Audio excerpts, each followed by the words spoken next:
Hello everyone. Today I have the most incredible guest. Let me just get him into the broadcast. Today I'm interviewing only Adam Strong. Adam is an international speaker, an author and an high performance coach. I'm just waiting for him to come into the broadcast. Hello. Adam, how are you? Good. How are you? I'm really, really well, thank you. Thank you for being my guest today on Brilliant Speaker. Really appreciate your time. You're very welcome. Great to be here. Let's just jump into the questions then, Adam. My first question for you, can you share your story and into being such a successful businessman and an international speaker? Sure. I think it's a great question because I I love sharing about how to get into entrepreneurship because for me, entrepreneurship is like it's not for everybody, right? There are people that still want jobs, which is fine, but to become an entrepreneur is like it's not only is it challenging, but it takes life to a whole new level and you learn so much, so many new skills. Um, I think where I started when I became an entrepreneur, I want to share a story if that's okay with you. Of I actually course. started off when I was younger, and when I was growing up, my I didn't particularly have a wealthy background. Wasn't born with a silver spoon in my mouth or anything. So me and my brother came up with the idea of going around knocking on people's doors and washing people's cars. And it was on a weekend, on a Saturday and Sunday, when obviously we weren't in school.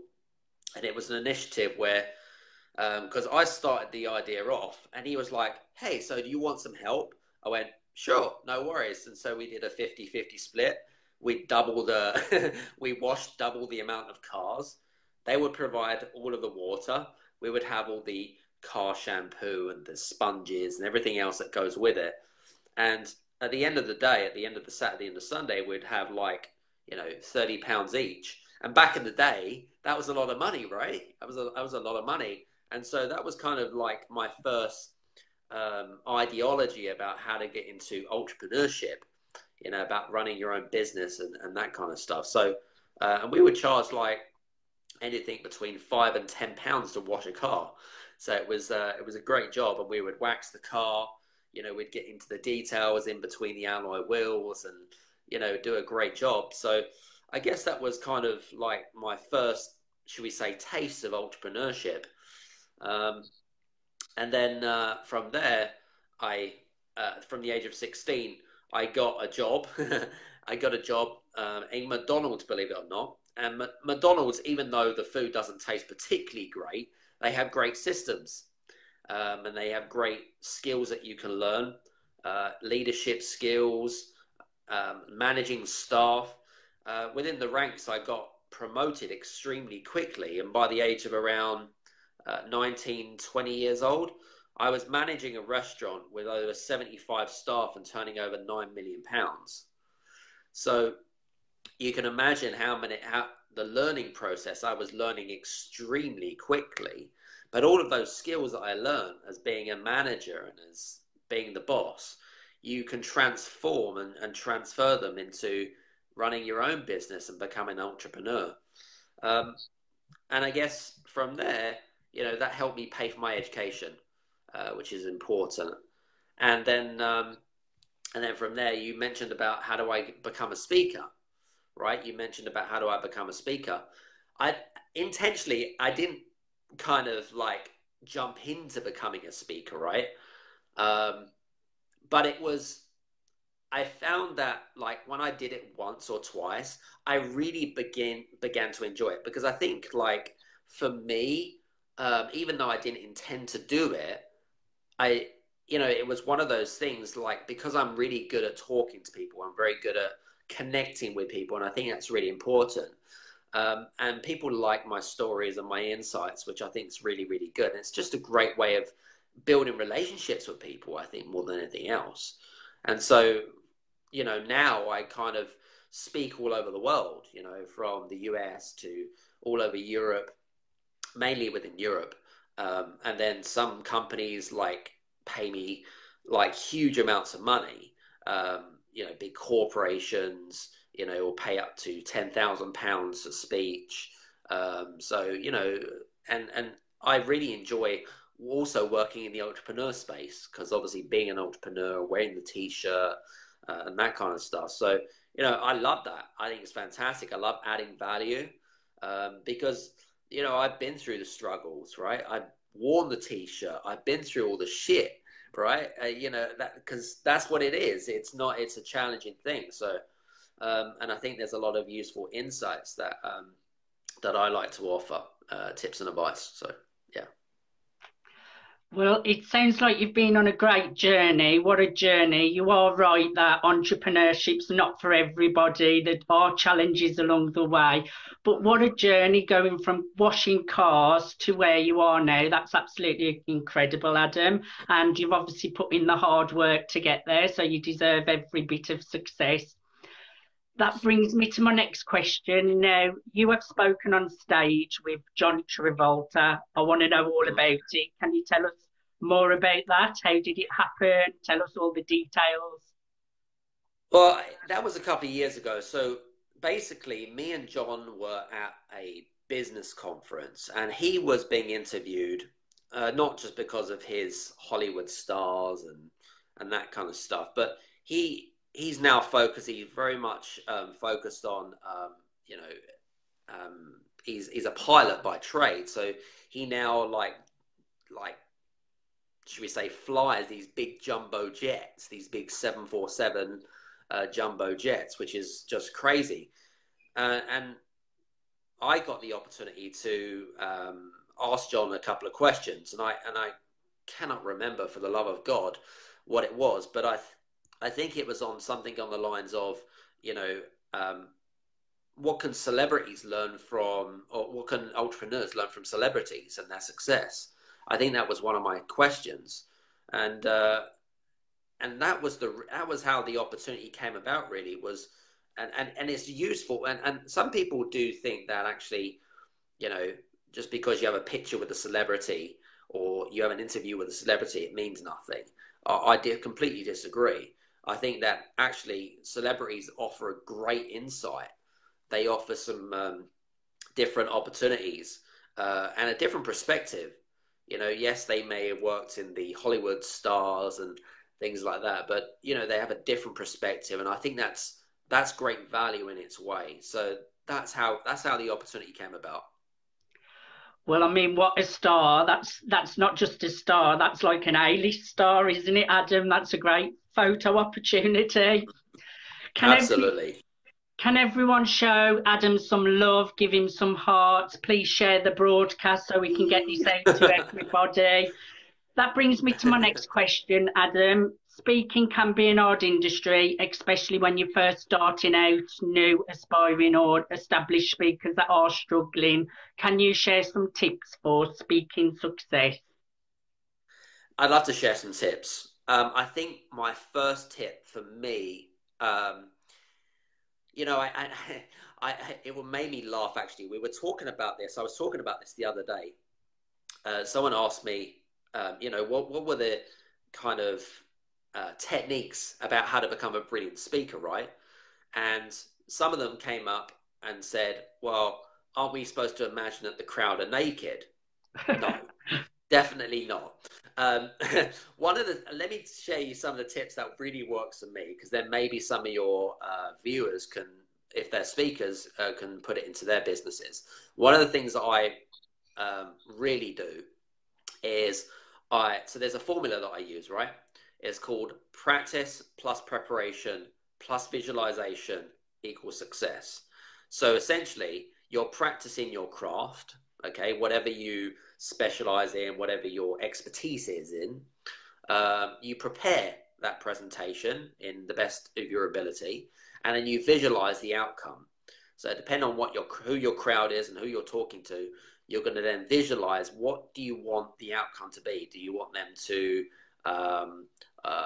you might sell them a product or a service. How do you want to come across that, right? So that's the first tip. My second tip that I do is I actually imagine that my family are at the back of the crowd cheering me on. It's just a visualization. It's a positive affirmation that helps me to overcome uh, any anxieties or whatever it is. The third thing that I would say is just do it. So I think that I think there was a survey that public speaking is one of the biggest fears that puts into the hearts of people essentially. But I think that a lot of that fear is made up. The fears of, oh, are the crowd going to like me? Oh, they don't like me. The fear of rejection. Oh, are they going to do this? Are they going to do that kind of thing? And I think all of those things are all up they're all in your head. They're all made up stories. And my analogy is, if you haven't got any facts and you haven't got any research and you can't prove it, then I call you BS. It's all BS, And so I think it's all about confidence. It's all about confidence. So I think those are the things that are really like my main tips. I wouldn't, if you want to increase your confidence, you have to use that formula that I gave you: practice plus preparation plus visualization. That's going to give you confidence, 100%. Some great tips there, Adam. Practice. You definitely need to practice. If you're prepared, you know what you're doing. And visualization. I'm always talking about visualization. It's so important. And what you said about just doing it, the fears do get less when you just throw yourself into things. And each time you do them, you can only get Absolutely. better at things by jumping in feet first, I call it. So some great tips there, Adam. Thank you for sharing some wisdom with us. Can No everyone worries. give Adam some love? Can you share the broadcast? If you want to Hello, ask him a everybody. question, type it in and we'll try and answer them. Adam, I talk about self-leadership and transformation. Can you tell me what that means to you? To me, it means about taking ownership. And I think that a lot of people, especially when you want to go into entrepreneurship, even if you want to, pursue a career, you have to take responsibility for your own learning and development, and not blame others. And I hear this all too much. And, you know, so that's one thing. Secondly, you have to be positive, right? There is so much negativity out there. It's unreal. And I'm a big believer that positivity starts with the people that you hang around with. If you hang around with positive people, you will become a positive person. If you hang around with negative people, you will become a negative person. It's not rocket science. It really isn't. So I think self-leadership is about learning and sharpening your craft.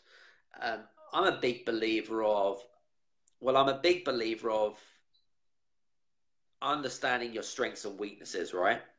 And what I mean by that is, like, most people enjoy their strengths, but they don't enjoy their weaknesses. It's a bit like for me, when I run my business, right, I really enjoy speaking. I love doing the speaking side of stuff, but I don't really enjoy so much on the social media side of stuff. So I should then focus on the things that I do enjoy, which is the speaking. But the things that I don't enjoy doing, rather than doing them myself, I'll delegate them out, because there's no point in me doing something if it's not fun. Running a business has got to be fun, right? So, um, so I think I hope that kind of answers some insights there from my perspective. I think those are the main things: taking responsibility, not blaming others for misfortune, not blaming your partner and that kind of stuff. It has to begin with you. It has to begin with you. If you want to make a change, it has to begin with you. If you want to achieve your goals, it has to begin with you. Um, Everything is about taking full responsibility and accountability.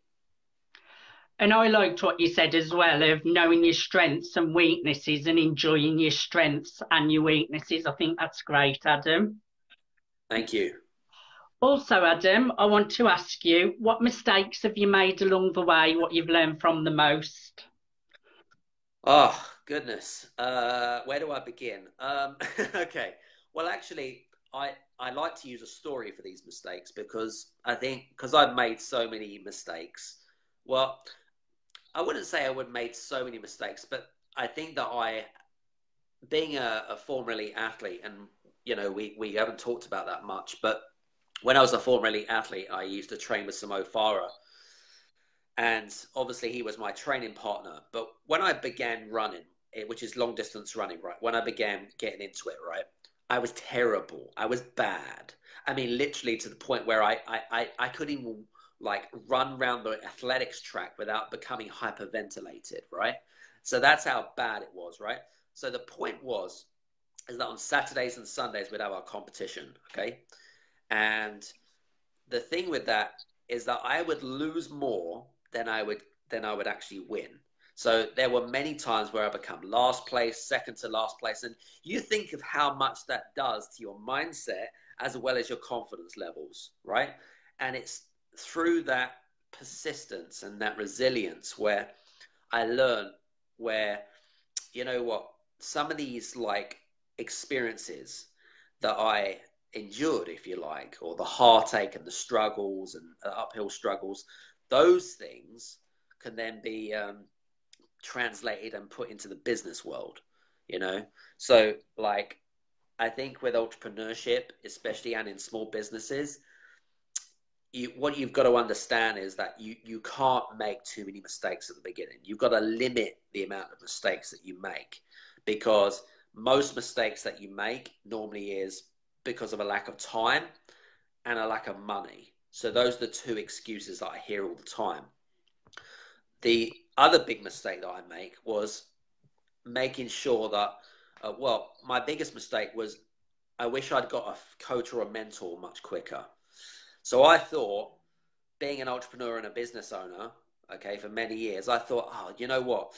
I'll open my own new business, right? And I'm thinking to myself, I can do all of this. I know everything. Everyone's, what's the point? But actually, what I endured is I endured frustration more than anything else because I wasn't satisfied with the results that I was getting. And because I thought I was a know-it-all, because I thought that I had all the skills and everything else, one of my biggest mistakes was not having a mentor or a coach at the very beginning. Because if I'd have done that, then I would have accelerated my learning even more. I would have got even more results than I did. And I don't think I would have gone through the many struggles like a lot of entrepreneurs are going through right now. Because there are plenty of people out there. Mentorship and coaching, if you don't have one, go and get one right now. Is probably my biggest thing. Excellent. We all learn from mistakes, and what I liked about that, even though you was losing more than you was winning, you carried on and carried on, and that's the key to success, isn't it? You just carry on no matter what. I love what you said about getting a coach and mentor. I'm working with a couple of coaches at the moment. I've had a few coaches along my journey. It's really important to have people to show you the direction and not make all the mistakes along the way because they've already made them. So it's really important. So some great tips there. We've got Teresa Snyder saying, great job, guys. It's 3 a.m. where she lives. So yes, where she lives. Awesome. Hi, Teresa. Everyone, can you show Adam some love? He's really sharing some great wisdom today. Please feel free to share the broadcast so we can get this out to more people. That brings me to my next question, Adam. What's new for Adam? What are you working on right now? Oh, that's a good question. I'm working on so many different things. No, in fact, I'm not working on so many different things. I'm working on a couple of really exciting things.